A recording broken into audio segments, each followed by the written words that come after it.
ایک سوال میرے ذہن میں گردش کر رہا ہے، میں آپ سے پوچھنا چاہتا ہوں، ہو سکتا ہے اللہ رب العزت نے اس سوال کا جواب آپ کے ذہن کے اندر محفوظ رکھا ہو۔ وہ سوال یہ ہے کہ ایک انسان اپنی اولاد کے لیے کیا کچھ نہیں کرتا بلکہ سب کچھ کر گزرتا ہے، اس کے آنے سے پہلے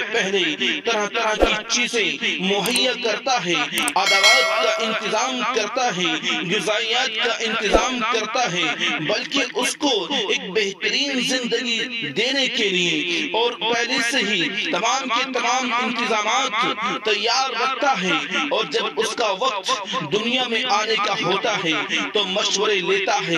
مشورے دینے والوں سے مشورے یوں لیتا ہے کہ کس ہاسپٹل میں جایا جائے، کس اسپتال میں جایا جائے، کس حکیم کو دکھایا جائے۔ جب وہ دنیا میں آتا ہے تو اس کے آنے کے بعد فوراً اس کے تمام کی تمام چیزوں کی فکریں لاحق ہو جاتی ہیں، اس کے زندگی کے بارے میں، اس کی تعلیم و تربیت کے بارے میں، بہترین ادارے کی کوشش میں اور بہترین اسکول کی کوشش میں، دنیاوی تعلیمات کے چکر میں لگ جاتا ہے کہ میری زندگی جو گزری وہ گزری، جو گزر گئی سو گزر گئی، لیکن میری آنے والی نسلیں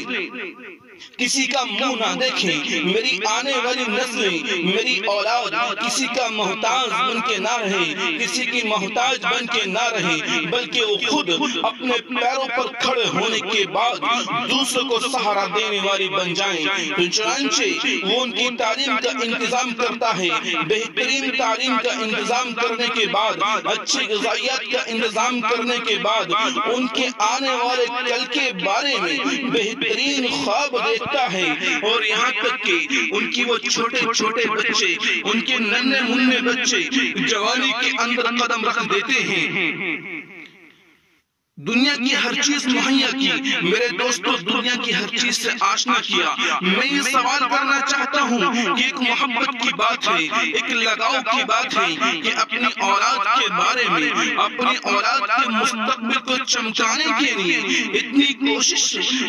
کوشش کرنا یہ بہت اچھی بات ہے، لیکن میں آپ سے پوچھوں، یہی باپ جو بچپن سے لے کر جوانی تک اس کی ہر سہولت کے پیچھے لگا رہا، ہر طرح کا آرام اور عیش مہیا کرنے کے لیے اپنی جان کی بازی لگا دی، اپنے خون اور پسینے کو ایک کر دیا، لیکن میں آپ سے پوچھنا چاہتا ہوں، یہ باپ اپنے آخرت کی تیاری میں لگا ہوا ہے، 5 وقت کی نماز پڑھتا ہے، 5 وقت کی نماز ادا کرتا ہے، اور سردی کے موسم میں یہ وضو کرتا ہے، وضو کرنے کے بعد جب یہ مسجد کا ارادہ کرتا ہے تو ایک نظر اسی بیٹے پر پڑتی ہے جس کو بچپن سے لے کے جوانی تک ایک چھوٹے پودے کی طرح سیچتا ہوا چلا آ رہا ہے۔ میرے دوستو ذرا بتائیے تو صحیح، اس باپ نے کبھی اپنے بیٹے کے پیر میں کانٹا لگنا گوارا نہیں کیا ہوگا؟ تو اب خود غور کر لیجئے، جب یہ مسجد جانے کا ارادہ کرتا ہے تو اس کا بیٹا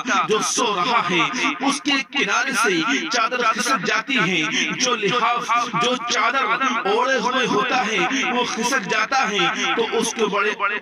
سکون کے ساتھ، آرام کے ساتھ، ایسا نہ ہو کہ آنکھ کھل جائے، ایسا نہ ہو کہ کوئی پریشانی لاحق ہو جائے، اس چادر کو کھینچ کر، اس لحاف کو کھینچ کر اس کے اوپر ڈال دیتا ہے، اور محبت کا اور جوش جب مارتا ہے تو اپنی چادر بھی اور وہ اپنا بستر بھی اور اپنا لحاف بھی اس کے اوپر ڈال دیتا ہے، یہ سوچ کر کہیں ایسا نہ ہو کہ سردی لگ جائے، کہیں ایسا نہ ہو کہ اس کو نزلہ زکام ہو جائے، کہیں ایسا نہ ہو کہ اس کو کوئی تکلیف لاحق ہو جائے، اور خود مسجد کے لیے اللہ کا حکم پورا کرنے کے لیے روانہ ہو جاتا ہے۔ یہ سمجھ سے باہر ہے میرے دوستو کہ دنیا کی ہر چیز اس نے اپنی اولاد کے لیے مہیا کر لی، کیا آخرت کی فکر کے بارے میں بھول گیا؟ کیا یہ مسلمان ہے؟ کیا اس کا بیٹا مسلمان نہیں؟ اس پر 5 وقت کی نماز فرض ہے، کیا اس کے بیٹے پر 5 وقت کی نماز فرض نہیں؟ کیا یہی جنت کا مستحق بننا چاہتا ہے؟ کیا اس کو اپنے بیٹے کو مستحق بنانے کی کوئی فکر نہیں ہے؟ میرے دوستو اسے آپ محبت کا نام دیتے ہیں، ہرگز نہیں، ہرگز نہیں، ایسا نہیں کہا جا سکتا، یہ محبت نہیں ہو سکتی۔ اگر کسی عقل مند سے کہ اگر تم دانشوروں سے اس کے بارے میں پوچھو گے تو یقیناً یہی کہیں گے یہ خود غرضی ہے، یہ خود غرضی ہے، یقیناً یہ خود غرضی ہے، یہ محبت نہیں ہو سکتی۔ اگر محبت ہوتی تو اس کے لیے ایک ختم ہو جانے والی عارضی